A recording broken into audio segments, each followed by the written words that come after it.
O retículo sarcoplasmático serve como local de reserva de íons cálcio 2+, como mostrado na obra, que participa do complexo molecular formado pela actina e a miosina, permitindo que ocorra a contração muscular. A célula muscular, quando relaxada, tem baixos níveis de cálcio no citoplasma. Quando um impulso nervoso estimula uma célula muscular, ocorrem alterações na permeabilidade da membrana do retículo e o cálcio se difunde para o citoplasma. No citoplasma, o cálcio forma um complexo com as proteínas contráteis, permitindo a contração das miofibrilas uma vez cessando o estímulo.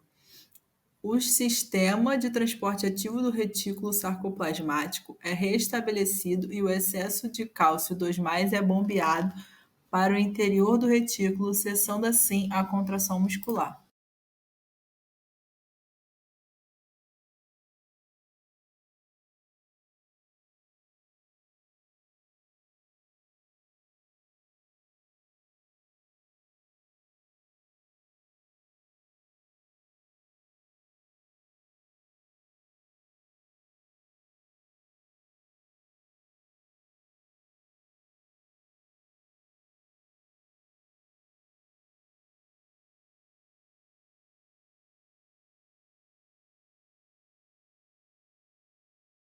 A importância biológica do ferro no sangue está associada ao transporte de oxigênio para as células.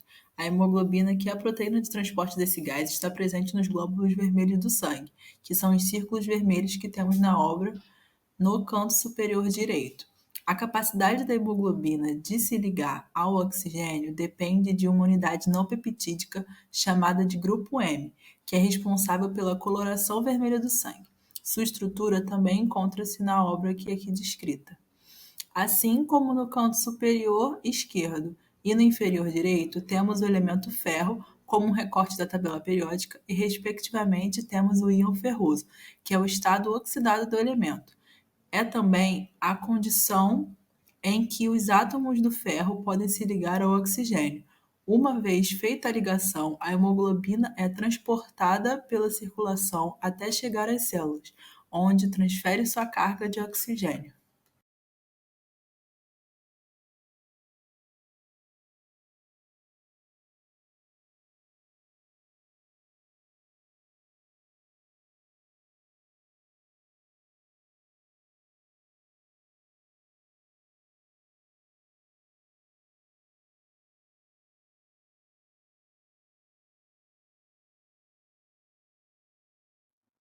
Olá, essa é a obra do intestino e a absorção do zinco. O duodeno é a primeira parte do intestino delgado. É lá que a maior parte dos nutrientes é absorvida. Assim como a maior parte das vitaminas e minerais que necessitamos, é no duodeno que a maior parte do zinco é absorvida. O mineral zinco é conhecido como um regulador de todas as funções da glândula hipófise, que, por sua vez, regula a produção de diversos hormônios, como o hormônio do crescimento, o hormônio antidiurético e o hormônio ocitocina, conhecido como hormônio do amor. O zinco é um ativador de diversas etapas do metabolismo humano. O bypass gástrico. Na cirurgia bariátrica, quando se retira um trecho do estômago e o liga numa seção do intestino depois do duodeno, conhecido como bypass gástrico, as pessoas operadas necessitam de uma suplementação de vitaminas e minerais, pois os demais trechos do intestino não têm a mesma capacidade de absorção que o duodeno.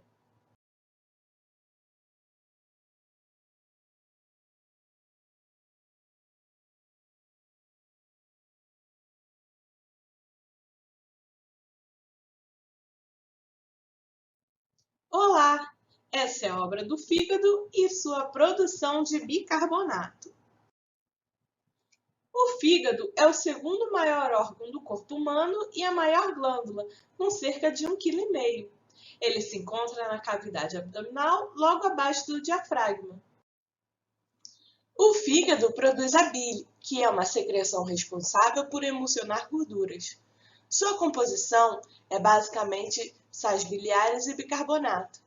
A bile é armazenada na vesícula biliar. Quando a vesícula joga a bile no intestino, a função do bicarbonato é alcalinizar o pH, permitindo que o intestino possa absorver os nutrientes já processados pelo estômago.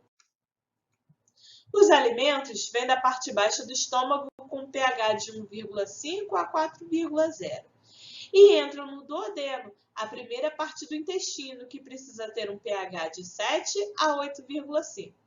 Por isso a importância do bicarbonato na bile, produzida pelo fígado. Já parou para observar a composição daquele antiácido efervescente? Quem faz a ação de neutralizar o excesso de ácido no estômago é o bicarbonato.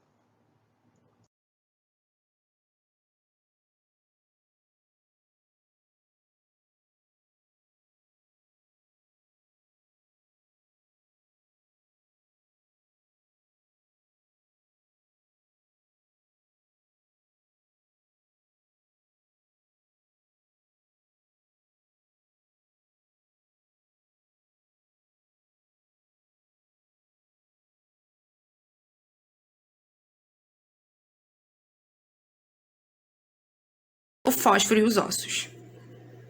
O fósforo é um elemento que desempenha uma importante função no corpo. Nele, quase todo o fósforo é combinado com oxigênio e forma o íon fosfato. O fosfato é um dos eletrólitos do corpo, que são minerais que carregam uma carga elétrica quando dissolvidos em líquidos corporais, como sangue. Porém, a maior parte do fosfato no organismo não tem uma carga. Os ossos contêm aproximadamente 85% do fosfato do corpo. Nossa matriz óssea é formada basicamente de fosfato de cálcio, 70%, e colágeno, 30%. Sendo assim responsável pela resistência mecânica dos ossos e, portanto, pela função mais importante do esqueleto, a sustentação.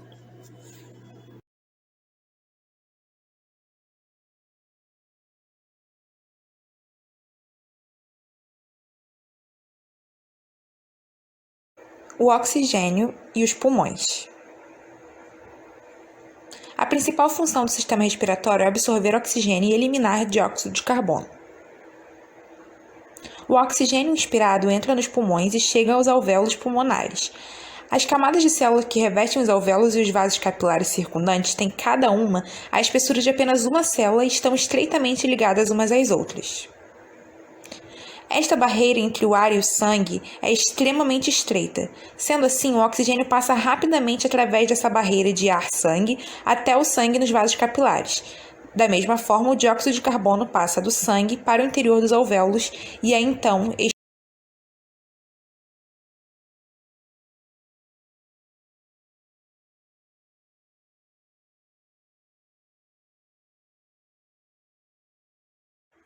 sódio, potássio e o cérebro. O cérebro é composto, em sua maioria, por neurônios e células gliais. As células gliais são as mais abundantes e servem como um apoio para os neurônios. Neurônios são as células responsáveis por receber e processar informações, e isso acontece por meio de processos eletroquímicos denominados impulsos nervosos. O impulso nervoso corresponde a uma corrente elétrica que se propaga pelos neurônios graças a um processo de despolarização da membrana. Esse processo ocorre mediante estímulos e tem como função transmitir a outras células uma determinada informação. Isso ocorre por conta da bomba de sódio e potássio, responsável pelo transporte de íons para o exterior e interior dos neurônios, que é feito por uma enzima. Essa enzima hidrolisa a molécula de ATP, trifosfato de adenosina, gerando energia para transportar os íons sódio e potássio através da membrana. Assim, 3 íons sódio são bombardeados para fora da célula e 2 potássio entram, o que ocasiona em mais cargas positivas fora da célula do que em seu interior, conforme a imagem. Esse processo cria uma onda de alternância de polarização da membrana, fazendo com que o impulso nervoso percorra todo o axônio até uma região denominada de terminais sinápticos. Dessa forma, é possível compreender a função do sódio e do potássio